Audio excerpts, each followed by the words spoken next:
जयकारा गुरुदेव का, समस्त आचार्य संघ की। परम पूज्य आचार्य भगवान हम सब लोगों के विराजमान हो गए हैं। आचार्य को शास्त्र भेंट करने के लिए यहाँ निमंत्रित कर रहे हैं अनिल दुलचंद जी पांडे श्रीरामपुर। इन्होंने 1,11,111 रुपए का एक कलश की स्वीकृति दी है। सचिन जैन, मीनू जैन, हर्षिल जैन, नेमचंद जैन, गाजियाबाद उत्तर प्रदेश, इन्होंने भी 1,11,111 रुपए की दान स्वीकृति दी है। वे परिवार से आए और आचार्य जी को शास्त्र भेंट करें। बाळासाहेब राजगोंडा पाटिल, सौ सुरेखा बाळासाहेब पाटिल, चिंचवाड़ जिला कोल्हापुर, इन्होंने भी 1,11,111 रुपए की कलश की स्वीकृति दी है। वे भी सपरिवार आए और आचार्य जी को शास्त्र भेंट करें। तनु गोयल पुणे, इन्होंने हथकरघा मशीन की एक स्वीकृति दी है। वे भी आए और आचार्य के चरणों में श्रीफल अर्पण करके आशीर्वाद प्राप्त करें। विपिन जैन, इंदिरा जैन, ये भी इन्होंने भी एक हथकरघा मशीन का स्वीकृति दी है।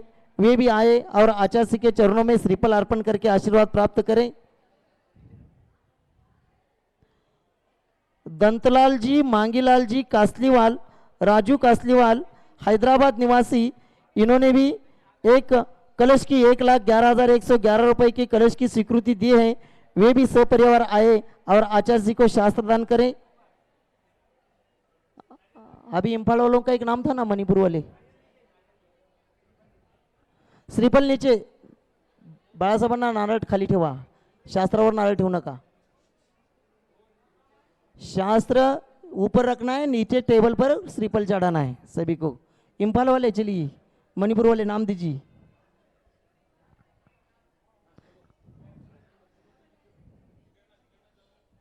आज यहाँ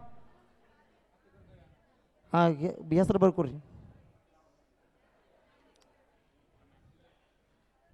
नाव लिहून घ्या हे घ्या। आज यहाँ पूजा करने के लिए, द्रव्य अर्पण करने के लिए औरंगाबाद से श्रावक श्राविका आए हैं। इसी के साथ आरिका रत्न रुजुमती माता जी का सत्संग चौमासा पिंडरई नगर में चल रहा है। पिंडरई से भी यहाँ श्रावकगण श्राविका यहाँ पूजन के लिए, द्रव्य अर्पण के लिए आए हैं। औरंगाबाद, हाँ, औरंगाबाद और पिंडरई वाले द्रव्य अर्पण करेंगे और आगे नहीं आना है।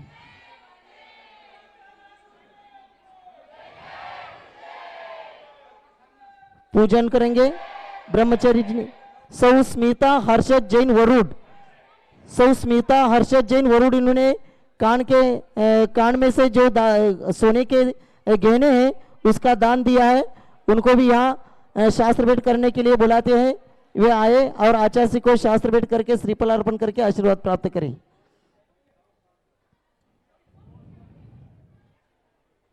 साधना दीदी परिवार, प्रकाश चंद संजय जी जैन, इन्होंने 1,11,000 रुपए के कलश की स्वीकृति दी है।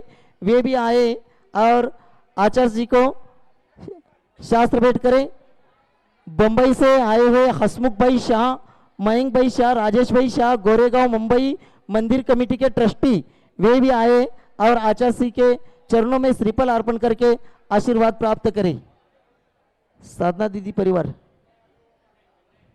पिंडरई के की ब्रह्मचर्नी साधना दीदी पिंडरई, इनके परिवार प्रकाश चंद जी, संजय जी, सुषमा जी, ये सब आए और आचार्य को शास्त्र भेंट करें। आना लवकर आना, ते नंतर लिया। महावीर प्रसाद अभिनंदन जैन गंगापुर, इन्होंने भी शास्त्र भेंट, औरंगाबाद, इन्होंने भी शास्त्र भेंट के 1,11,000 का एक कलश की स्वीकृति दी है। वे भी सपरिवार आए और आचार्य को शास्त्र भेंट करें। पूजन प्रारंभ करेंगे। जल्दी जल्दी आइए, हाँ जाओ द्या की तिथनं काढून घ्या आणि दे, तिथनं शास्त्र काढून लिहा।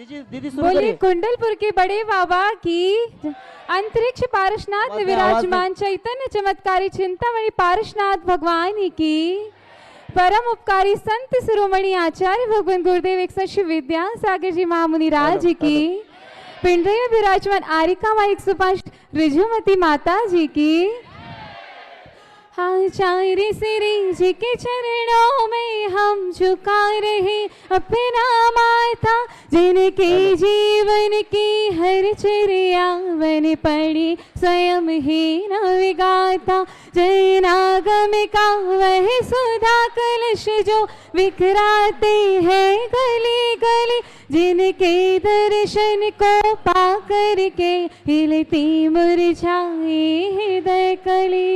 ओम रूम परम पूज्य संत शिरोमणि आचार्य भगवान विद्यासागर जी महामुनींद्र अत्र अवतर सवष्टिति आह्वाननम अत्र तिष्ठ तिष्ठोट स्थापनम आत्रम सन्निधोष स्थापनम सनदीकरणम। सांसारिक विषयों में पढ़कर मैंने अपने को भरमाया इस राग द्वेष की वैतरणी से अभी तक पार नहीं पाया तब विद्या सिंधु की जलकण से भव काल से धोने आया हूँ आना जाना मिट जाए मेरा यह बंध काटने आया हूँ। ओम रूम परम पूज्य संत शिरोमणि आचार्य गुरुदेव विद्यासागर जी महामुनींद्राय जन्म जरा मृत्युनाशनाय जलम निरूपामिति स्वाहा। क्रोध अनल में जल जल कर अपना सर्वस्व लुटाया है निज शांति स्वरूप न जान सका जीवन भर इसे लुकाया है चंदन सम शीतलता पाने अब शरण आपकी आया हूँ संसार ताप मिट जाए मेरा चंदन वंदन को लाया हूँ। ओम रूम परम पूज्य संत शिरोमणि आचार्य गुरुदेव विद्यासागर जी महामुनींद्राय संसार ताप विनाशनाय चंदनम निरूपामिति स्वाहा। जड़ को ना मैंने जड़ समझा नहीं अक्षय निधि को पहचाना अपने तो केवल सपने थे भ्रम और जगत का भटकाना चरणों में अर्पित अक्षत है अक्षय पद मुझको मिल जावे तब ज्ञान अरुण की किरणों से कमल भी खिल जावे।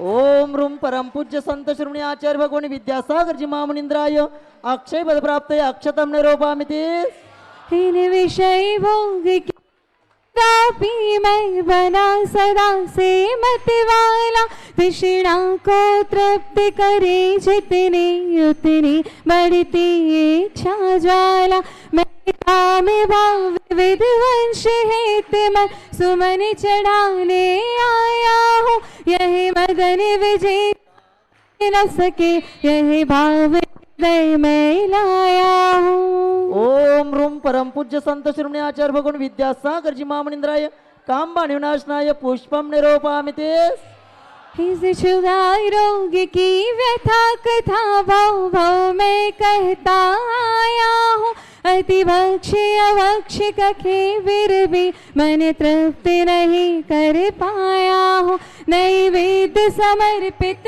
हर के मैं तृष्णा की भूख मिटाऊंगा अब और अधिक ना भटक सकूं यह अंतर बोध जगाऊंगा। ओम रूम परम पूज्य संत शिरोमणि आचार्य भगवान विद्यासागर जी महामुनींद्राय क्षुधारोग विनाशनाय नैवेद्यम निरूपामिति मोहांधकार से व्याकुल होने जिको नहीं मैंने पहचाना मैं राग द्वेष में लिप्त रहा इस हाथ रहा बस पछता यह दीप समर्पित है गुरुवर मेरा तम दो भगा देना तुम ज्ञान दीप की बाती से मन में अंतर दीप जला देना। ओम रूम परम पूज्य संत शिरोमणि आचार्य गुरुदेव विद्यासागर जी महामुनींद्राय मोहांधकार विनाशनाय दीपम निरूपामिति इन्हें अशुभ कर्म ने घेरा है, मैंने अब तक यह माना था, बस पाप कर्म तज पुण्य कर्म को चाहे रहा अपनाना। शुभ अशुभ कर्म सब रिपुदल है, मैं इन्हें जलाने आया हूँ, इसलिए गुरु जी चरणों में अब धूप चढ़ाने आया हूँ। ओम रूम परम पूज्य संत श्रमणीय आचार्य गुरुदेव विद्यासागर जी महामनिंद्राय अष्टकरम दहनाय धूपम निरूपयामि। भोगों को इतना भोगा कि खुद को ही भोग बना डाला, साधे और साधक का अंतर मैंने आज मिटा डाला। मैं चिदानंद में लीन रहूं, पूजा का यह फल पाना है, पाना था जिसके द्वारा वह मिल बैठा मुझे ठिकाना है। ओम रूम परम पूज्य संत श्रमणीय आचार्य गुरुदेव विद्यासागर जी महामनिंद्राय महा मोक्ष फल प्राप्त फलम निरूपयामि।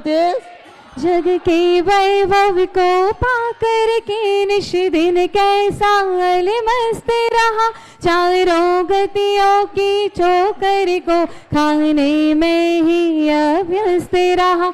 मैं हूँ स्वतंत्र ज्ञाता दृष्टा, मेरा पर से क्या नाता है, कैसे अनर्ग पद पा जाऊं यह अरुण भावना भाता है।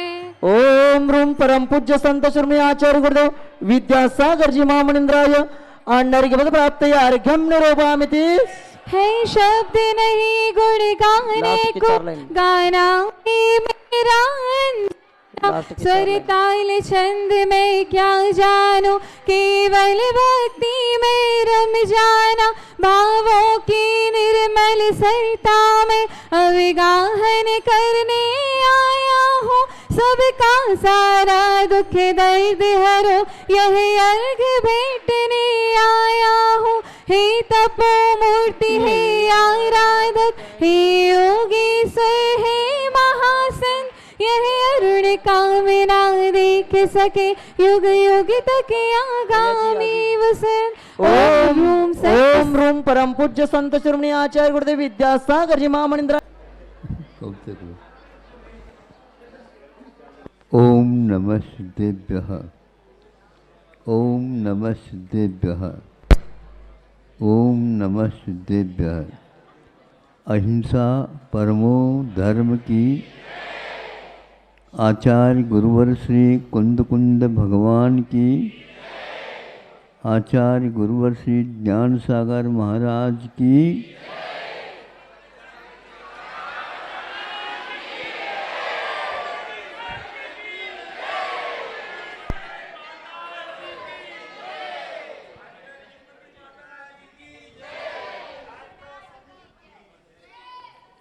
आकाश के प्रदेशों की पंक्ति के अनुसार ही वचन आदि जो पुद्गल द्रव्य आदि हैं उनकी गति होती है, उसके लिए अनुश्रेणी गति कहा है।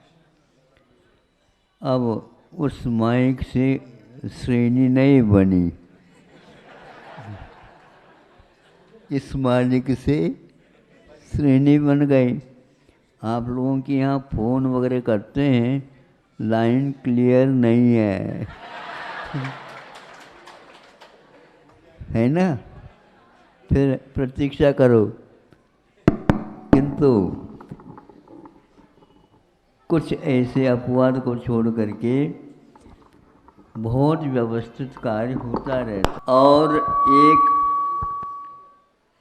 थोड़े ही भार वाली वस्तु है तो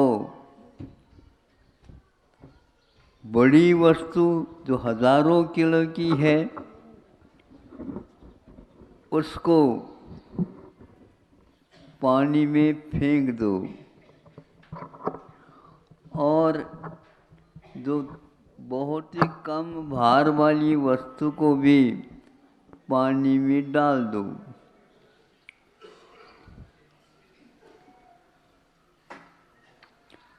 बड़ी वस्तु को जो डाली है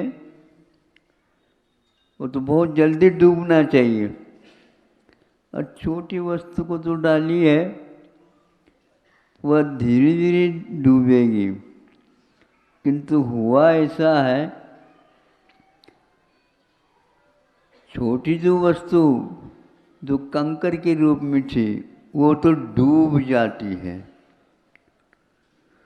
और जो हजारों किलो की लकड़ी थी वह तैर गई। बस हम लोगों की हाल यही है। अब इसको अच्छे ढंग से सुन लो। लकड़ी बहुत बड़ी है और भार भी उसका बहुत है, फिर भी वह क्यों नहीं डूबी? और कंकर बहुत छोटी है और उसका भार भी बहुत कम है, लेकिन डालते ही डूब गए। आप डूबना चाहते हैं क्या तैरना चाहते हैं? अच्छा, बहुत जल्दी आप लोगों ने चुनाव कर ली। लेकिन यदि आप तैरना चाहते हैं तो भार की ओर मत देखो, उस भार वाली वस्तु में क्या संरचना है जो इतना भार वाली हो कर के भी नहीं डूबी, और कंकर में या ऐसी कौन सी रचना है जो भार कम होते हुए भी वह एकदम डूब गई। आप लोगों में भी इसी प्रकार जिसके पास परिग्रह बहुत है, इसलिए उस भार बहुत हो गया तो डूबना चाहिए। आचार्य कहते हैं इसका कोई नियम नहीं है, और हमारे पास तो बहुत कम है, इसलिए इनको डूबना ही नहीं चाहिए, लेकिन वह बहुत जल्दी डूब जाता है। जिसके पास कषाय हैं, उन परिग्रहों के प्रति मूर्छा है, वह बड़ी वस्तु हो या छोटी वस्तु हो निश्चित रूप से डूब जाता है। और जिसके पास राग द्वेष आदि कषाय परिग्रह भाव नहीं है वह तैरता रहता है। इसलिए आप अपने आप को बड़ी छोटी की कल्पना न करके हमारा उसके प्रति कितना आकर्षण है, कितना हमारा मोह है, इसलिए परिग्रह यह एक पाप नहीं है, पांचों पापों को कराने वाला है, और आप परिग्रह को बढ़ाने में लगे हैं। अब हम आपको क्या समझाएं? फिर भी आप समझना चाहते हैं तो समझा सकते हैं, लेकिन आपको समझ में यह बात नहीं आती है। महाराज ऐसे आशीर्वाद दे दो, 3-4 शाखाएं दुकान की हैं और वह बढ़ती चली जाए। इतना लेकर के क्या स्वर्ग ले जाओगे क्या? स्वर्ग में इतनी संपदा है, इस संपदा का उसका मूल्य क्या वहाँ पर? इसीलिए चक्रवर्ती कभी दुकान नहीं खोलता, न खेती बाड़ी करता है, न और कोई ब्याज का धंधा ही करता है, कुछ भी नहीं करता। और उनके पास 18 करोड़ घोड़े हैं, 84 लाख हाथी हैं, 9 निधियां हैं, 14 रत्न हैं, और 96,000 क्या है? रानियां हैं। एक रानी अथवा एक के साथ आप लोगों की शादी हो जाती है, खटक पटक चालू हो जाता है। ये 96,000 रानियों के साथ विवाह होने के उपरांत भी वो मुक्ति पा जाते हैं। इसमें क्या राज है? कर्म के उदय में फल मिलता है। राग द्वेष करना ये हमारे हाथ की बात है नहीं है। तो एक व्यक्ति के लिए जितना पुरुषार्थ करना पड़ता है और उसको परिश्रम भी करना पड़ता है, उसमें जो उसको थकावट होए तो चक्रवर्ती के लिए कितना होए बताओ? बहुत होना चाहिए। अंतर मुहूर्त में बैठ गए, सब कुछ परिग्रहों को जो ग्रहण किया था उनके प्रति स्वामित्व को निकाल दिया। अंतर मुहूर्त में उन्हें केवल ज्ञान हो गया। इसलिए आपके पास जो कोई भी कर्म के उदय से फल मिला है और अभी और पुरुषार्थ भी करना है, क्योंकि आपकी भूमिका है चक्रवर्ती की भूमिका में और आपके जीवन जीने की भूमिका में बहुत अंतर है। इसलिए वृत्ति को निश्चल्यो कहा है। वृत्तियों को शल्य से रहित कहते हैं। और जिनके पैर में यदि कोई कांटा गड़ गया तो वह क्या करेगा? दोनों पैर हैं लेकिन लंगड़ाता हुआ चलेगा। और एक एक पैर रखते समय उसको वेदना भी होती है। हम चाहते हैं कर्म के ऊपर भरोसा रख करके आप लोग चक्रवर्ती जैसी भावना भाओ, ताकि वहाँ कुछ लोग स्वर्ग भी जाते हैं और कुछ नरक भी जाते हैं चक्रवर्ती, किंतु कुछ मुक्त हो जाते हैं। इससे स्पष्ट होता है जो नरक जाता चक्रवर्ती होकर के उसका राग, उसके द्वेष, उसके परिग्रह में बहुत ही गंभीरता है, वह एकदम पिघलता नहीं है। इसलिए सप्तम नरक में भी चक्रवर्ती होकर के इतना सारा धन अपार होकर के भी उसकी लोभ लिप्सा कम नहीं हुई, इस कारण उसको नरक जाना पड़ा। बहुआरंभ परिग्रहत्वम नारकश्चायुष, बहुत परिग्रह और बहुत आरंभ करने से निश्चित रूप से नरकायु का बंध होता है। इसलिए आप अलगाव रखो, लगाव नहीं। लगाव जो है, जिन्होंने हमेशा के लिए सब पदार्थों की लगाव को छोड़ दिया है, ऐसे पंच परमेश्वरियों की आराधना करो। और लकड़ी जैसी की संरचना है, ऐसे अपने भावों की भी बनाओ, जिससे कि आपको बहुत संसार में भटकना नहीं पड़े। बहुत दिन से भटकते हुए आए हैं, हम रास्ते से चल नहीं रहे हैं। भटकना वही, इसको भटकना बोलते हैं। घूम घूम करके वहीं जाते हैं, किंतु मालूम नहीं पड़ता कि हम उसी रास्ते पर चल रहे हैं या भटक रहे हैं।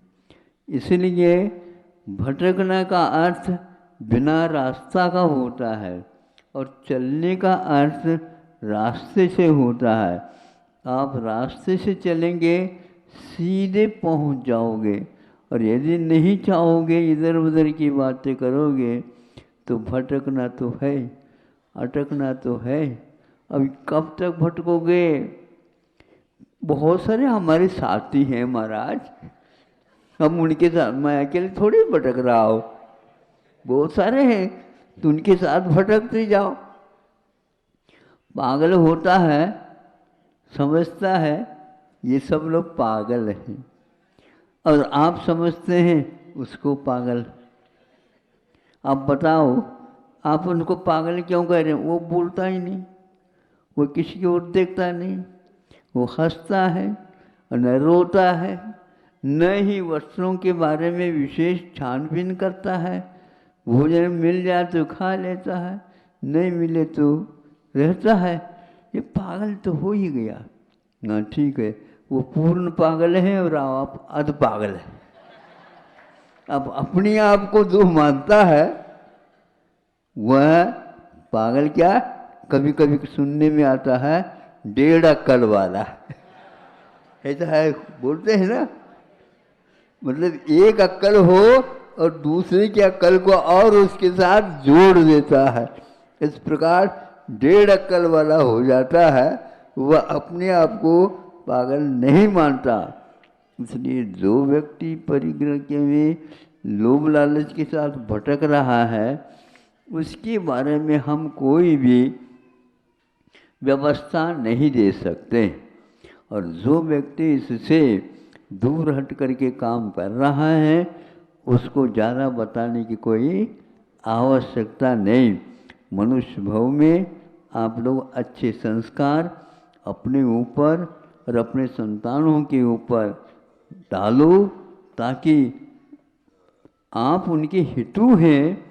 तो पैसे के बारे में ज़्यादा मत सोचो, धन दौलत के बारे में मत सोचो, किंतु उसके संस्कारों के पीछे से सोचोगे, आपसे भी वो बहुत ही सुंदर स्थान में जाएगा और वहाँ से वह बहुत जल्दी अपने आप को मुक्त कराएगा। ऐसा रास्ता उसके पास आप प्रशस्त कर दो, ताकि वह भटके नहीं।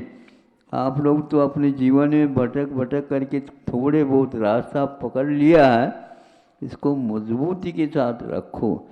लकड़ी और छोटा कंकर, इसको याद रखो।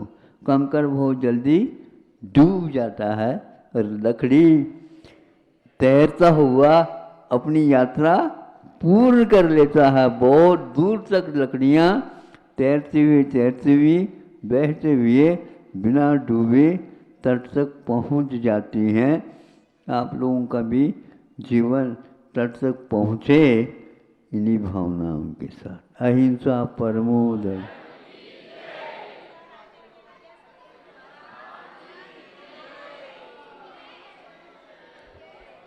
Hello hello. जय आचार्य भगवान विद्यासागर जी महामुनि राज की